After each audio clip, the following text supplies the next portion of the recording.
Come along as I recount the unexpected tale of when my daughter's fiancé stumbled upon me during a rather embarrassing incident. Thank you so much for watching the video and taking the time to leave a comment. I truly appreciate it.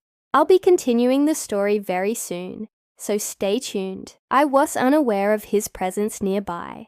Only after I straightened, water still clinging to my thighs, steam rising against the mirror-like smoke from a fire already ignited, did I reach for the towel, the worn piece with the tattered edge, the one I consistently reached for when the house lay silent. I've just emerged from the shower, unadorned and unashamed, my skin aglow and tender. I shifted my body, one hand gliding through my damp hair, and it was then that I caught sight of the shadow lingering in the doorway. He found himself suspended in time, his hand gripping the doorknob, caught in a moment of stillness. He was not meant to be here. He shouldn't have been gazing at me in that manner. I too found myself frozen. Inhale deeply, exhale nothing. Initially my body turned against me. I left myself exposed. I refrained from reaching for the towel. I simply gazed at him, sensing his eyes traverse my form with a warmth that enveloped me. His name lingered, trapped in my throat, Lucas, the fiancé of my daughter, her beloved golden child, the individual who addressed me as Mom during our initial 3 encounters. I apologize. His voice trembled low, and nearly yet he remained steadfast. His gaze held, his eyes fell, and yet I remained still. I allowed him to gaze. There was a part of me that wished he would. It was but a fleeting moment, perhaps 3 seconds, or maybe 4, before he closed the door with a decisive thud, and I could hear his footsteps hastily fading away. The hallway enveloped him, yet my heart remained restless. My hand shook as I finally enveloped myself in the towel, clutching it tightly to my chest, as if I could contain the whirlwind of events that had just unfolded. I ought to have experienced a sense of shame. Instead, I felt alive. That night, I lay in bed, wrestling with my thoughts far longer than I would have liked to confess. I shut my eyes, attempting to concentrate on the whir of the ceiling fan, the faint murmur of traffic in the distance, and the gentle cadence of my husband's snore echoing down the hallway. Yet all I could sense was the warmth spreading across my cheeks, the flutter in my stomach, the thrum between my thighs that lingered persistently. I pressed my legs tightly together, battling the thoughts of Lucas's gaze, which seemed to linger on every inch of my skin, on my lips, and on the part of me he had no right to see, yet had. The following morning, he avoided my eyes. I couldn't either. He perched at the kitchen island, observing as my daughter busied herself with her phone. She was completely unaware. She hummed softly, radiating joy as she discussed wedding menus and seating arrangements, while Lucas gazed into his coffee as if it held the promise of an escape. I set a plate before him, and our fingers lightly grazed each other. It was merely a touch of knuckles, yet the electric connection between us almost stole the breath from my chest, though we had not uttered a word on the matter. That afternoon, I encountered him once more in the hallway. His hand grazed my hip, subtle yet deliberate, a whisper of intent in the touch. The sensation lingered for hours on end. I reassured myself that it held no significance. On that particular evening, my husband found himself immersed in work long after the sun had set. My daughter sat in her room, engaged in a FaceTime conversation. Silence enveloped the house. Descending the stairs, I poured myself a glass of wine, my bare feet gliding over the cool floor, still clad in the silk slip that lingered beneath my robe. Lucas sat in the living room, his gaze fixed on the screen, the sound muted. He raised his gaze as I stepped inside, his lips parted ever so slightly. I was merely on the brink of surrendering to slumber, I remarked. He nodded yet remained still. I did not either. There was an electric tension in the atmosphere, a palpable heaviness that enveloped everything. As I drew nearer to the counter, anticipation tinged the air. He rose to his feet and approached me with deliberate slowness, at a pace that feels almost languid. "You looked beautiful," he murmured, his voice barely above a whisper. This morning, a constriction gripped my throat. "Lucas," I never intended to gaze so intently. I found myself unable to cease. I gulped with difficulty. "You really shouldn't say that," I whispered. I am aware that he drew breath. Then his hand grazed my arm, with the whisper of a touch. I pivoted to meet his gaze. His eyes fell to my lips, then descended further. I did not retreat. He inclined closer. I allowed him to approach, and when his lips finally brushed against mine, there was a palpable hesitation in the air. Fearfully captivating, he kissed me, as if it were a secret he had begun to grieve. As his hand glided beneath the hem of my slip, discovering the bare skin between my thighs, a gasp escaped into his mouth. "I shouldn't," he murmured. "Yet you are already that," I remarked. His fingers radiated warmth.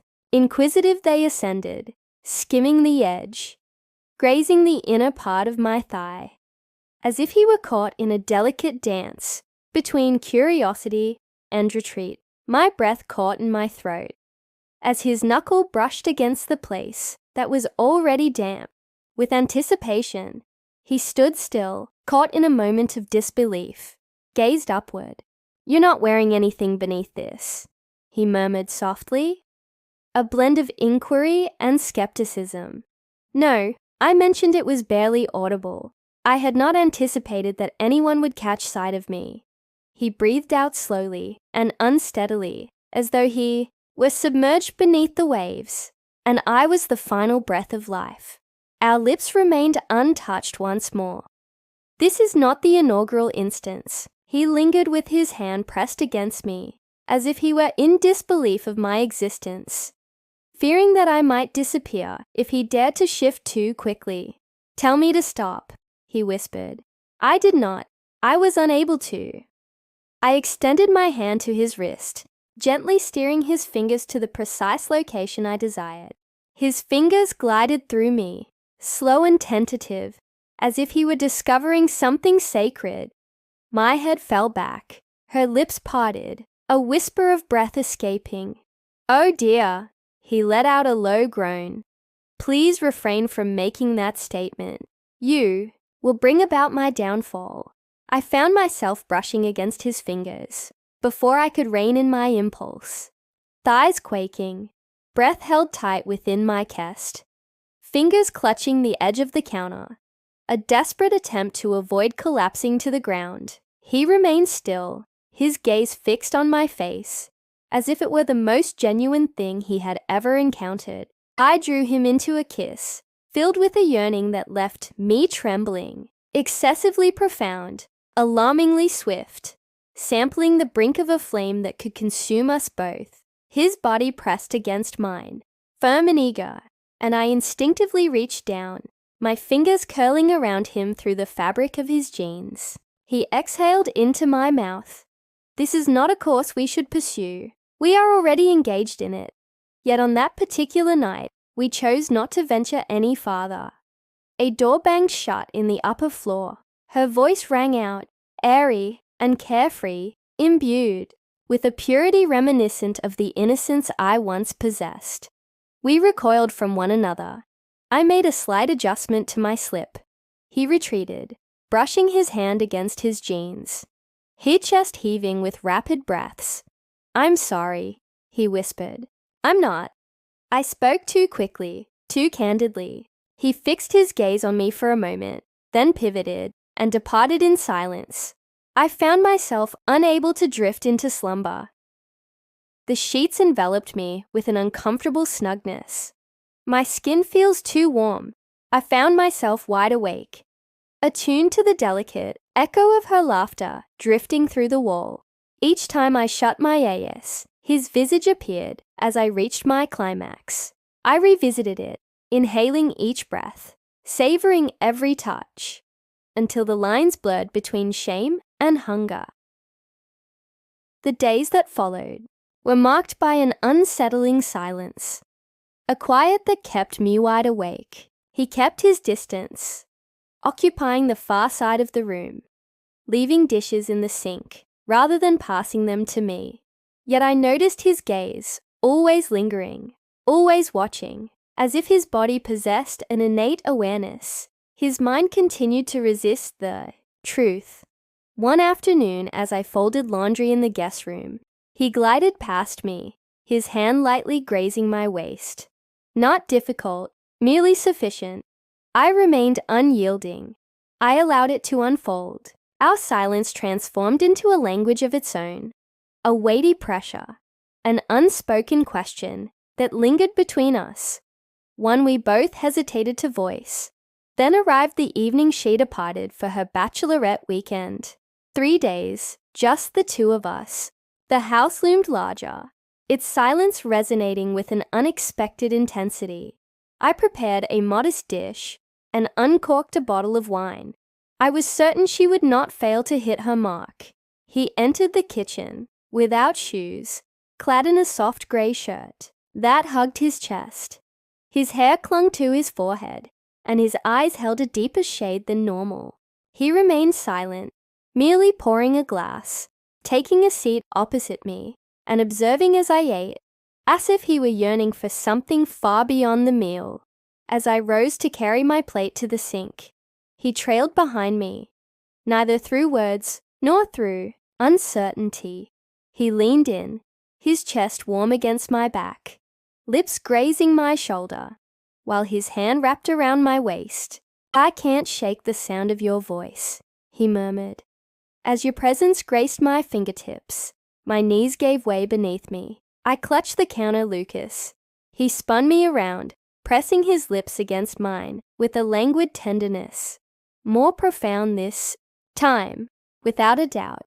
Then he lifted me effortlessly onto the counter, parting my knees with both hands, kissing the inside of my thigh with a reverence that felt both sacred and forbidden. He whispered, his tongue already teasing, "You taste just as I imagined, sweet and perilous." I breathed, fingers tangled in his hair, as he brought me to ecstasy once more.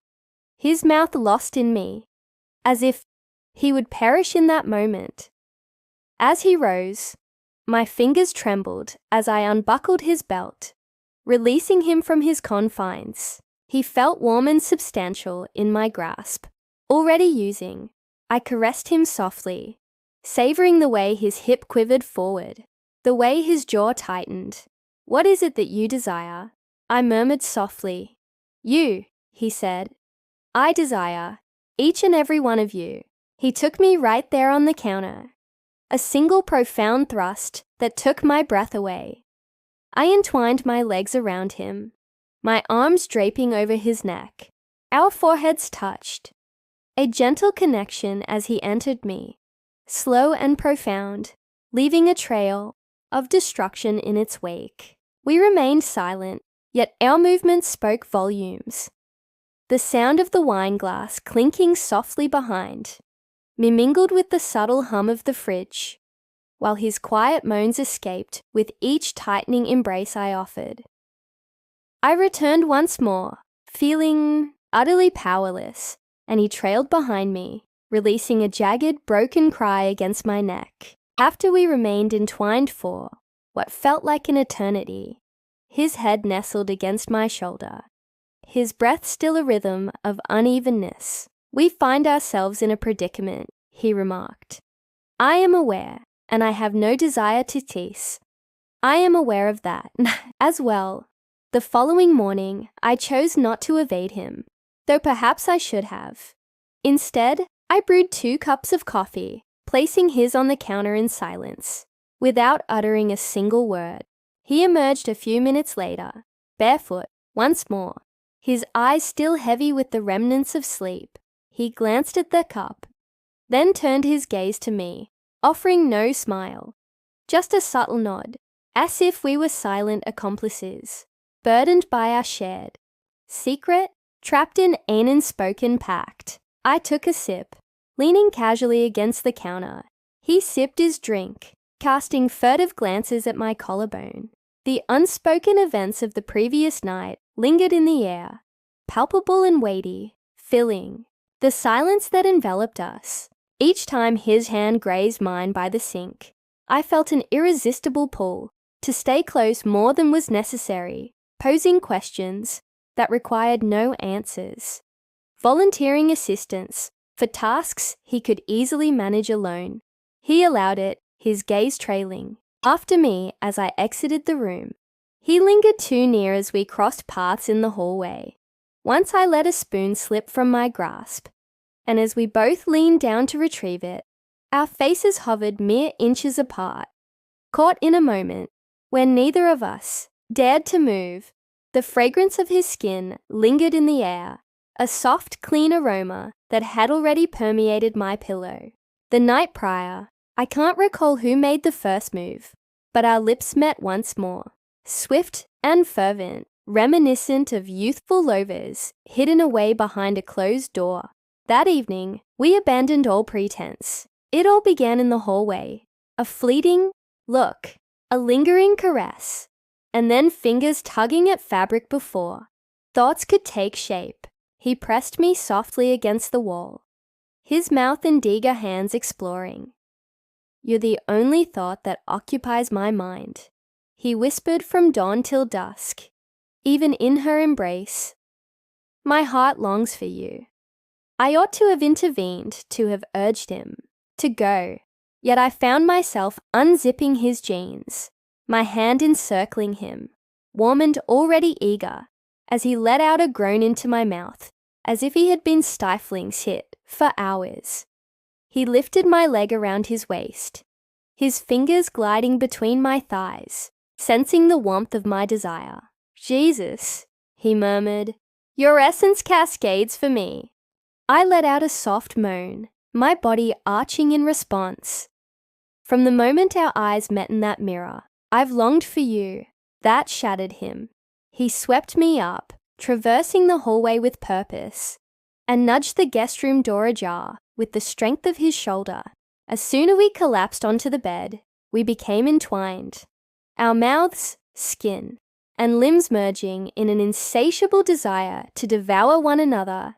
He immersed himself in me swiftly. This time there will be no playful jabs, no inquiries made. With open arms, I embraced each inch, each thrust that sent the headboard colliding with the wall. He groaned, overwhelmed by the intensity of the sensation. "You feel too good. I fear I won't endure much longer." "Then don't," I gasped. "Simply hand it over to me." He grasped my hands above my head, his hips colliding with mine, sweat gathering between us, breath transforming into something raw and instinctual. We united as if we were attempting to submerge ourselves in one another. In the aftermath, we found ourselves enveloped in silence, our gazes fixed upon the ceiling above. His hand grasped mine. "We have 2 more nights," he remarked. I chose to remain silent. I was already aware that I would savor every moment with them. The following day, I drew back the curtains to reveal a tempest outside. The rain patters softly against the windows, while the wind sways the trees in a graceful dance. A photograph arrived from my daughter, capturing the essence of the coast: radiant sun, golden sand, and beaming smiles. I lingered on her smile, captivated beyond what was appropriate. She resembled the version of myself that existed before the weight of regret settled in. As dusk settled, I ventured into the embrace of the rain. I craved the coolness of the air, a refreshing touch against my skin. I descended the porch stairs barefoot, stepping into the yard, allowing the water to drench my shirt and cling to my skin. I stood there, a figure enveloped in the heavy shroud of remorse. In that moment, I sensed his presence looming behind me. The door clicked shut, his footsteps muffled by the damp grass beneath him. "Why do you continue to let me in?" he inquired. "Because I am weary of finding that I am not ravenous." His hand extended toward me, fingertips brushing against the drenched material at my waist, drawing me closer to him. Our bodies glistened, slick and scarcely adorned. His lips sought mine with a languid intensity. Plunging deeper into the moment, he stripped the shirt from my body beneath the rain, sinking to his knees, his lips tracing the contours of my stomach, my hip, my thigh. "I want to ensure I do this correctly," he stated, and he indeed did. He gently placed me on the damp grass, and we embraced each other, as if eternity stretched before us. It ought to have concluded beneath the downpour that evening, yet it lingered on. In the aftermath, we found ourselves teetering on the edge of recklessness. Or perhaps it was simply a newfound boldness that propelled us forward. We held the conviction that desire rendered us invincible, that it possessed the power to construct a refuge, resilient enough to withstand the impending collapse. We ceased our vigil for the night, for the hush, for the sealed entrances. As I stepped into the pantry, I drew him in alongside me, a spark igniting when his hand grazed my lower back while I reached for the sugar. I kissed him as if I craved for him to melt into my very being. He hoisted me onto a shelf, raised my skirt, and his fingers were inside me before I could even draw a breath. "You're always ready for me," he whispered, his voice quivering as I sank my teeth into his shoulder. "You have a way of making me lose sight of everything around me." And I longed for that escape, if only for a fleeting moment. We advanced in a close-knit hush, breathless and alert, my sound consumed as he pressed his lips against mine. We didn't quite reach the end. A sudden knock on the kitchen door sent us darting away like startled teenagers. Yet the lingering ache remained long after. He had zipped up and exited, as if nothing had transpired. I began to feel a growing resentment for the distance that lingered between our touches, an insatiable longing for the sound of his voice. Even in moments when I was not enveloped in his embrace, we would encounter one another in the most unexpected of luck. The back seat of his car rested at the fringe of the woods, the stairwell shortly after twilight. In the desolate upstairs guest bathroom, I sank to my knees, taking him into my mouth with a deliberate slowness that nearly drove him to madness. "You're not real," he breathed, his gaze fixed on the way I moved. "You are a vision that will surely unravel me."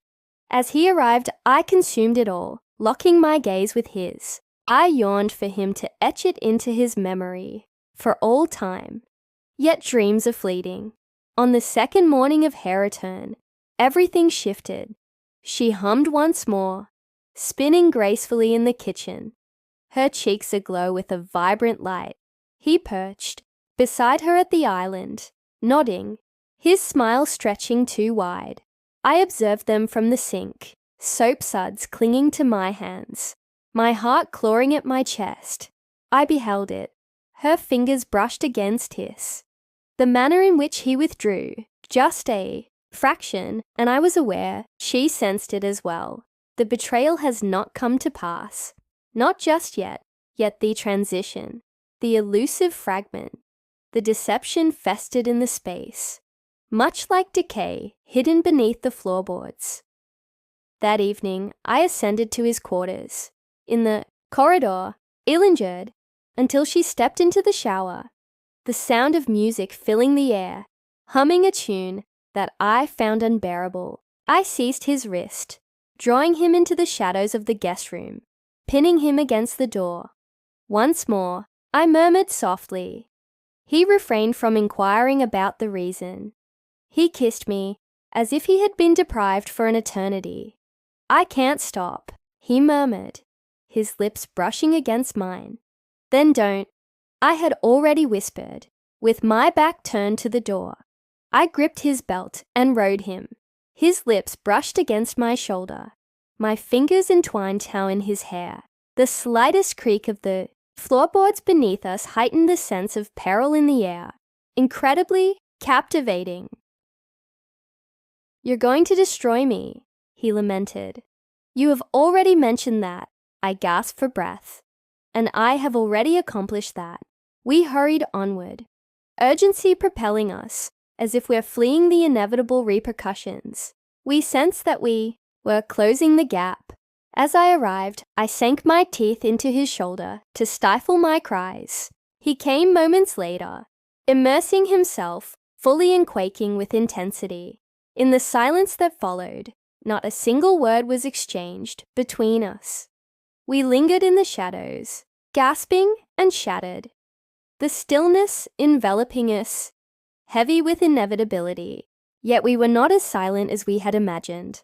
On the following morning, she had transformed, chillier, more subdued. Shep prepared the coffee in silence. She refrained from making any contact with him. And when she cast her gaze upon me, it was devoid of suspicion. It felt as though I had become a mere echo, fading away from her heart, even if she remained unaware of the reason. That evening, I found myself alone in my room, the door securely fastened behind me. I gazed at my reflection in the mirror, bare beneath the fabric of a robe. I did not secure it. I followed the impressions on my thighs, remnants of his grip that was perhaps a touch too fierce. I brushed my fingers against the spot where his lips had lingered before quietly making my way into the hallway. I held back my tears. Not at this moment, yet I sensed an accumulation akin to a tempest looming at the periphery of all we had created. He rapped softly, a tentative sound echoing in the stillness. I chose not to respond. In that stillness, a sense of farewell lingered in the air. He did not return that night. No gentle tub. Silence holds no secrets. In the shadows, no fingers wander along my hip. I lingered in anticipation, not remaining still, but moving about, pacing, sitting, standing, opening the door, only to shut it once more. The stillness was excruciating, not due to the absence of his touch, but rather from the dread of what that absence signified. Perhaps he had selected her. Perhaps guilt had ultimately triumphed. Perhaps he possessed a strength that surpassed my own. I yearned to feel the heat of anger within me, yet all I experienced was a profound emptiness, as if he had departed with fragments of me I hadn't realized I had surrendered. The following day, he completely steered clear of me. He settled beside her once more, allowing her to rest against him. His lips curled into a smile as she revealed something on her phone. I lingered in the kitchen, observing them as if I were an outsider. She extended an invitation for coffee. Her voice carried a melodic sweetness, yet here ease were not. They observed me closely, evaluated my dimensions, as if she possessed a secret knowledge, or perhaps something more ominous. She sensed a stirring deep within her, anticipating the validation she sought. I stumbled through my gratitude and exited the room, heart pounding in my chest, a warning drum echoing through my veins. That afternoon, he discovered me amidst the blooms of the garden.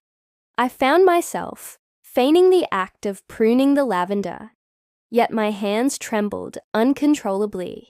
He knelt beside me, his voice barely above a whisper. "We must bring this to a halt." I averted my gaze from him. "You have already accomplished that." His hand brushed against mine softly, reminiscent of remorse. "It has transcended my desires." A soft, bitter laugh escaped my lips, tinged with a sense of brokenness. It was never meant to be. It revolved around what we had taken, what was essential, not what was just. He gazed at the earth that lay between us, Last night, she inquired about my happiness. I halted momentarily. What did you imply? That I was untruthful. Once more he appeared. Before me under the cloak of night, he remained silent. I have just entered my room. Once the house fell into silence, I found myself nestled in bed. Rose's blue eyes were wide open. He settled in next to me, and I instinctively leaned into him. Our lips never met, not immediately. He simply held me. His face nestled against my neck. My fingers quivered as they brushed against my ribs. She is aware of his whisper. Inclined my head in agreement. She remains silent on the matter. Not at this moment. Yet it exists in the spaces that lie between each word. We did not share an intimate moment. This is not the first time. We clung to one another, a quiet desperation enveloping us, as if we were preparing for the impending chaos. His lips finally met mine, a languid, melancholic, and perilous embrace. His hands glided over my body, as if etching the farewell into his very being. I made way for him, allow him to enter, and as he entered me, it was neither forceful nor untamed. It was profoundly devastating. He moved with a deliberate slowness, as if he understood that this would be the final moment I would allow anyone to penetrate my depths. I entwined my legs around him, my nails trailing softly down his back. Our foreheads touched, and he murmured, words that tightened my throat. You brought me into focus. You caused me to lose my memory. Fear gripped me.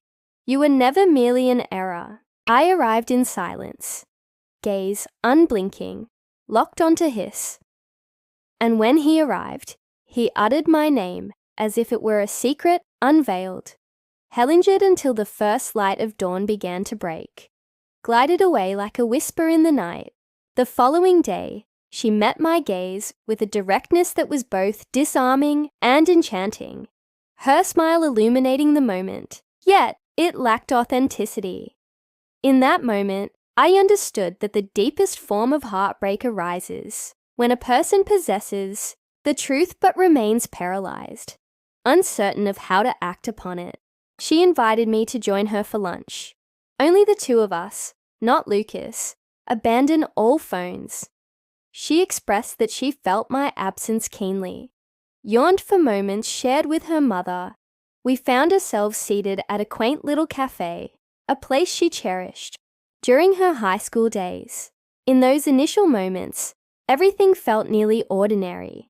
She spoke of the wedding favors, hues, the blossoms that danced in her thoughts. I inclined my head in agreement, smiled at just the right moments. Yet I sensed her gaze upon me with an intensity that was almost palpable, as if she were constructing a grand design. And then, in the midst of her words, she paused. She placed her fork gently on the table. She placed her hands delicately on the table, fingers intertwined. When she spoke again, her voice was steady, yet it lacked gentleness. Are you sharing your bed with him? I stood still, my body paralyzed in that moment. The cafe surrounding us was in a constant state of flux. The soft sound of plates gently clinking together. Laughter fills the air, yet I continued onward. It felt as though my entire existence was distilled into the depths of her gaze. What I softly murmured, yet she refrained from asking once more. She was aware that I perceived it in the tension of her jawline, in the manner she remained unblinking. Just tell me, she urged. Please, I would appreciate it if you could respond without further prompting. I parted my lips, sealed it shut. My fingers quivered delicately at the rim of my glass. I might have chosen to deceive. One might have engaged in gaslighting. She might have insisted that her fears were merely the product of an overactive imagination. However, I chose not to, for the truth had been swelling within her, a silent scream waiting to be unleashed, and I could no longer keep it at bay. I didn't mean to, I murmured softly. Indeed, her gaze lingered on me, stretching into an eternity. and there was an essence within her. A gentle crack echoed through the air. What is the duration? Ever since you departed that weekend. Her hands tightened into fists whenever I spoke of him. Each time I expressed my love for him, you were fully prepared. She came to a halt, turned my gaze aside. I hadn't intended for it to unfold this way, I remarked. Yet you allowed it to unfold, she repeated with increasing intensity. Within the walls of my home, alongside my fiancé, I am aware of what I previously stated. I am fully aware of my actions. She rose to her feet, eyes shifted in curiosity. Yet, she remained indifferent. With a swift motion, she seized her bag and keys, uttering a single sentence. It will remain etched in my memory forever. You are no longer my mother. She stepped outside, did not look back. I lingered at the table. Long after the check had arrived, I returned to a house that felt only partially filled with life. Lucas was gone. She was gone. The wedding has been called off. Her father remained silent, offering no questions. Hetty parted just 2 weeks later. He claimed he had forgotten how to love me. It mentioned that I had been an outsider for many years, yet he remained oblivious until the moment had slipped away. The guest room has become my sanctuary for sleep now. The scent lingers, a reminder of his presence. There are nights when I find myself awakening, my hand resting between my thighs, in pursuit of a presence that eludes my grasp. As I linger on the porch, my mind drifts to the question of whether he ever contemplates my existence. Should he recall the flavor of my essence, the melodies I conjured, amidst the rain, the manner in which I breathed his name, as if it were a cherished secret. We alone were worthy, yet I possess a deeper understanding. He is likely reconstructing, in another location, in the company of someone more secure. And my daughter, she dispatches postcards, brief and concise, respectful. Do not ever conclude with affection. At times I ponder whether my longing for her surpasses my yearning for the warmth of a gentle touch. At times I ponder whether the stillness is precisely what I have earned. He was the fiancé of my daughter, and I was the woman who selected deprivation. In place of dignity, the injury remains unhealed. It merely transforms its form.